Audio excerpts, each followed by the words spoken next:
It's the final seconds of an Elite Eight game. The crowd is roaring, the scoreboard tied. The fate of the season rests in one free throw. Player at the line takes a deep breath. Eyes are fixed on the rim. That heartbeat beating slowly. It's slowing down. In that moment, it is not just skill that is taking over. It's the control, it's the belief, it's that mental game, that trust they've put in over all their years to this point. As a ball then swishes through the net, it is clear they didn't just survive through that moment, they owned it. This week, we are talking about how to stay cool under pressure, using breathing, visualizing, putting some faith to wherever we want to perform at our best when everything is on the line, specifically from what we have seen in March Madness.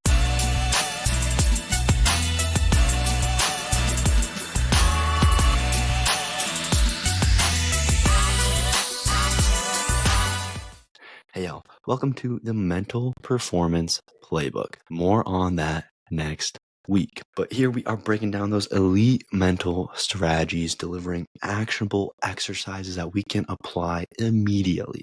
My name is Gabe Rummel, mental performance coach, founder of The Athlete's Health, and creator of its Phronoic Gym. And that is where we train our minds like we train our bodies. Now, each week in the Mental Performance Playbook, we have a theme that is going to equip that athlete, or, if it's the coach or a parent wanting to help their athlete with these practical tools that build stronger focus, resilience, toughness, confidence, you name it. And this week's theme is staying cool under pressure, and specifically those elite mental skills that you and me right now are witnessing throughout the March Madness NCAA tournament and how we can use them. So without further ado, let's dive deep into staying calm, cool, collected, and confident when it matters most, just like in the tournament. And the first thing I have for us here today is breathing to control. This is the power of centered breathing.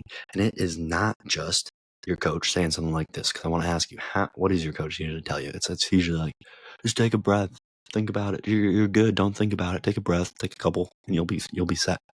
These elite athletes, how do they stay calm when it seems like everything is just out of control, right? When we're watching on TV and it seems like they're just handling it. How are they doing it? What specifically is happening that gets them to do this? And that is what we're going to be talking about here, especially during March Madness, right? We see players take deep breaths a lot, right? Maybe we're told, or we go up to the line and we take a deep breath before the free throws or a high pressure moment, or when we're up to bat, we're up to swing, we're up to hit, you name it. When it's up to us, what are we doing? Okay. When we see them taking these deep breaths on TV, at the line, in the huddle, whatever, it's not accident. They're not just going through the motions. There is strict purpose behind this, and it is intentional. It really does help them control down. This breathing centers them, it calms them down, it gets them back into what they're doing. So one exercise, one type of breath that we can do, right? And there's a lot of different breathing styles out here, but breathe in for 4 seconds, start to slow that heart rate down, hold it for just 2, and exhale for 6. It's different than that box breathing that we are always told about, but we do this, we repeat it just 3 to 5 times quickly out there during the timeout, when the ball has paused, when we're stepping back from the plate for a second. We can start to reset the nervous system. We can start to calm down. We want to make sure we're not just going through the motion with this breath, or that we're just breathing uncontrollably, big breaths to try and slow ourselves down. Actually, use that breath to center us down, to lock in on this game.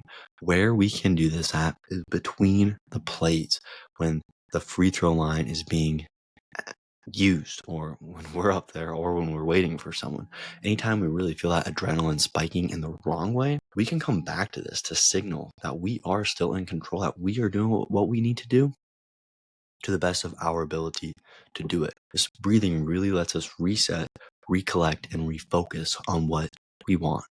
So make sure, for number one, that we are breathing to control. We're not just breathing, but we're really looking at the power of this centered breath and how it actually does help our performance, and how it's not just the make-believe fairy tale dust that, sometimes we may think of. Number two is visualizing success and seeing it before we do it. Watch March Madness, okay? If you could rehearse something, if you could rehearse being in that tournament, if the players that we see on the TV can rehearse being in that tournament before they're there, what do you think happens? How do you think it helps them out?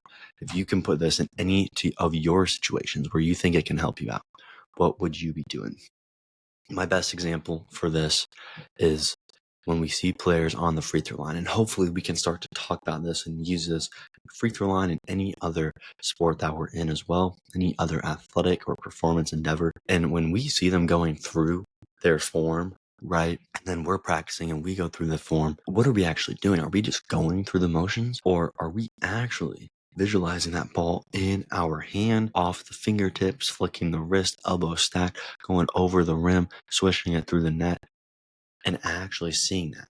Even the guide hand, even the legs, the balance, you name it. It's the same thing for if we're playing tennis, if we're playing baseball, softball, golf, if we're even a wide receiver or DN in the football, soccer, one-on-one, ISO, you name it. This is where it can get real cool, but why I love it in March Madness. We're seeing the athletes see the play, read and reacting. They're visualizing themselves stepping and cutting off the dribbler or stepping in the lane for the help defense or stealing the ball, because they're seeing it before they do it. They're visualizing that success. But if we need that best example in March Madness, it's going to be when they're at the free throw line and they're doing their warm-up shot before they shoot. And that's not just so they can, get the grease out of the elbow. It's so they can visualize the success before they're doing it. So if we want to get an exercise for this, we need some mental rep drills. And to do this, I'll walk us through it just super fast, but we can close our eyes and vividly imagine, vividly visualize, vividly see ourselves at the free throw line and what we're doing. We can go take this a step farther, see the crowd, the noise, the feeling, the smell, the ball leaving the fingertips, and then lastly, feeling the rhythm of the shot, of the ball swishing through the net, the release point, and on and on and on. But if we can get these mental reps in, because these mental reps aren't going to tire us out, right? And obviously, maybe free throws won't tire us out. We go to batting practice. But what if we slowed down the batting practice? We took a step back, visualized, saw it through for the success, actually hitting the ball and making that count. What would we do? Spend 5 minutes each night, especially before the games, visualizing the success in the key situations and see what happens. And hey, I just wanted to take a second to say thank you for tuning into the Mental Performance Playbook. I love bringing you these mental exercises and strategies each week, and I am excited to help you out even farther. If you are ready to level up as a TAH Titan, train your mind like you train your body, check out our Phrenomic Gym. It's our online mental gym built under the Athlete's Health brand. Inside, you're going to find structured mental drills, training tools, exclusive content, program progressions designed to help you level up and strengthen your clarity, confidence, and composure. So whether you're an athlete, coach, parent, looking to help out your athletes, looking to build that mental edge, the Phrenomic Gym has what you need to level up. Head on over to www.theathleteshealth.com to take your free mental strengths finder and become a TAH Titan today. Let's get back to the show. Now, the third one I see so often and I want to bring to our attention here is that trust in something bigger. They let it go. They let it flow. How many athletes do you think that we're seeing on TV trust in something beyond themselves? Now, what do I mean by this? I mean, how many of them have we seen do the little cross, do the kiss up to the sky? And then how many young kids are we seeing do that just because they're imitating, they're seeing it on TV and that's what they're doing? But if we're watching March Madness, these tournaments, high stakes, high pressures, we're saying, to see them put the trust in something else besides just themselves, it really lets them release that control and they can perform freely. And this is the key behind it, right?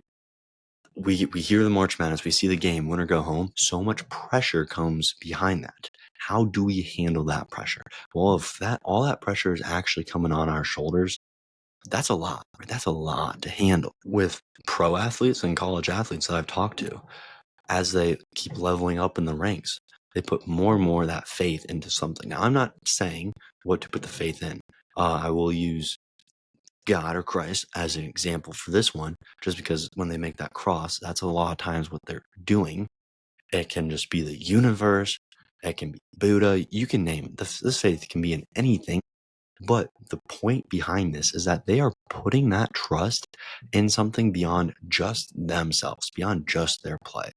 Something good happens, you hear, first off, I want to say all thanks to the glory of Christ, my Father, Jesus Christ. And it goes on and on, right? You hear it all the time and all the things. But there is actually something behind that. They are taking some of that pressure off themselves so they can go perform, use all the reps, all the practice they put in the past to hopefully have the best outcome that they want and hopefully not allowing it just to come on themselves. Watch it. You're going to see it now. The more you know, the more you realize all this stuff, the more you're going to see it. Your brain's going to recognize it and you are going to notice it. Just like all the other senses around you. You don't really know what your butt's touching right now. You don't feel the clothes on you, but we have all those senses. It's just what we filter in, filter out. Hopefully you're going to get more of these filtered in. So how do we use this? The surrender statement is this exercise that I want us to use today. And it's just before the game. Say something like this. I've done the work. But this is if we know we've done the work. If we know we've prepared all that we can do, then we say, I've done the work. Now I just got to trust the process, let go of the outcome, and just do what I can do.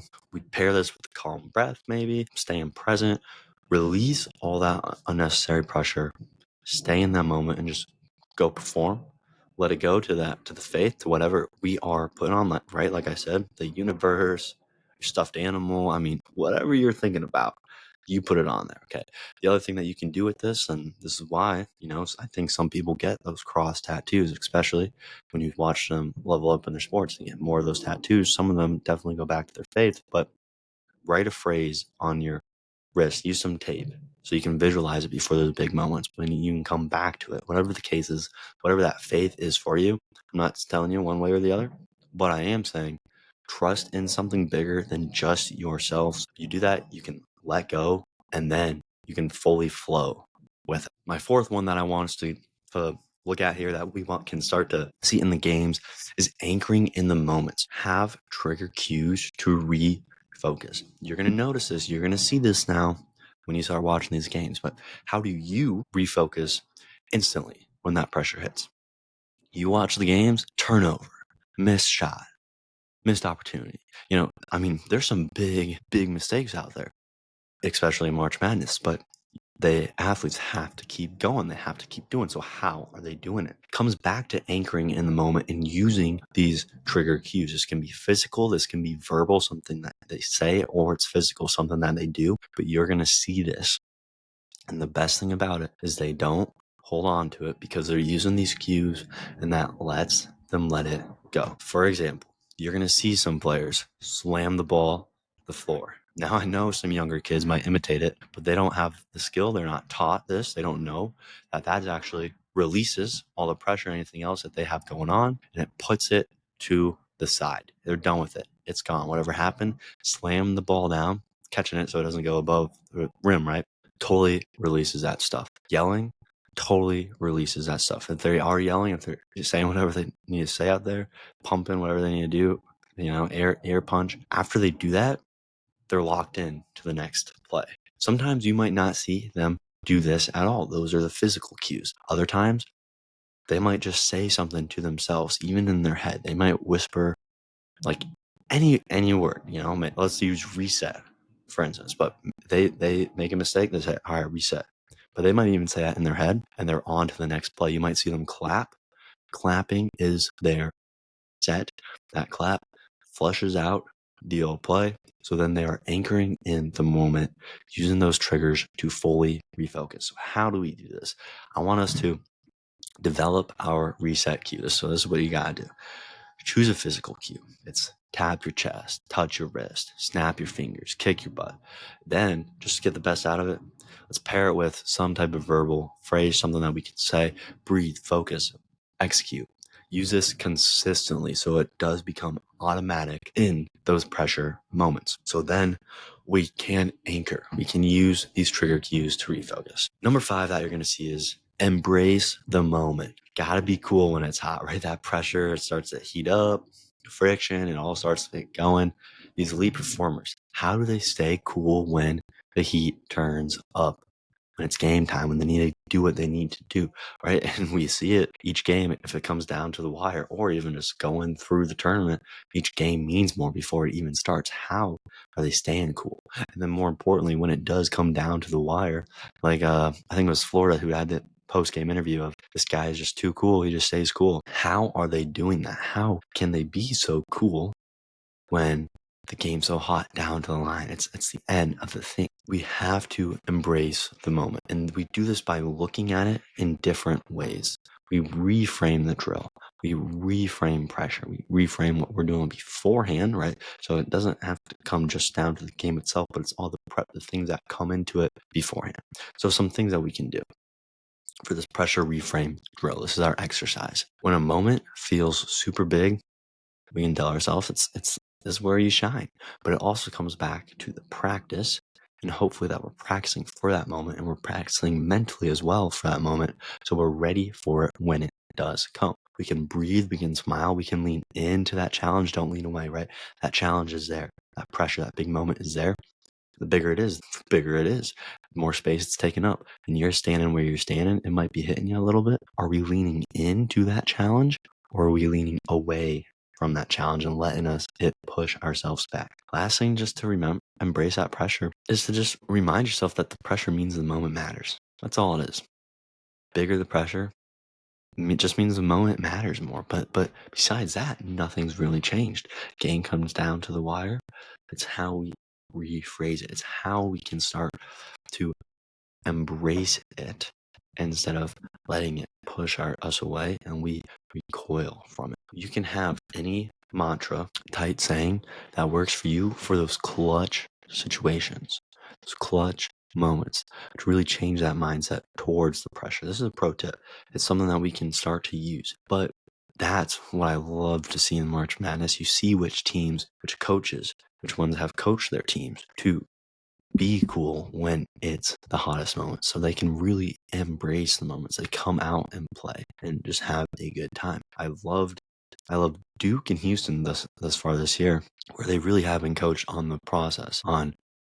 Well, Duke was totally coached on the process, not talking about the championship season at all. And so far, they've made it through. Houston, on the other hand, I think they lost 3 games early in the season, and they said, we are going to be back. But through that, they have embraced the moment. They show that they are cool when it is hot, when it matters the most. They are reframing the stuff. That's where they are meant to be. They are leaning into it. They're still smiling. They're having fun out there. And that's what we can do too. I want to conclude and recap kind of what we covered here. Now, this is different from how we've done it in the past. Don't really necessarily have as many trick tips and tools. I'm just going through main exercises that I see and how we can apply them with some action steps behind them. The main stuff that we did talk about today was breathe to control your physiology, your body, when that pressure spikes. Visualize success to prepare your mind for those big moments. This ties into trusting in something bigger than just yourself. So really release that control to stay present and to just perform yourself. Let it go and let it flow. Then if we do ever have any mistakes, we can use those reset cues to stay anchored in that moment. And lastly, embrace that pressure, right? We're reframing it as an opportunity, as it's something that we are gifted, something that we're given to.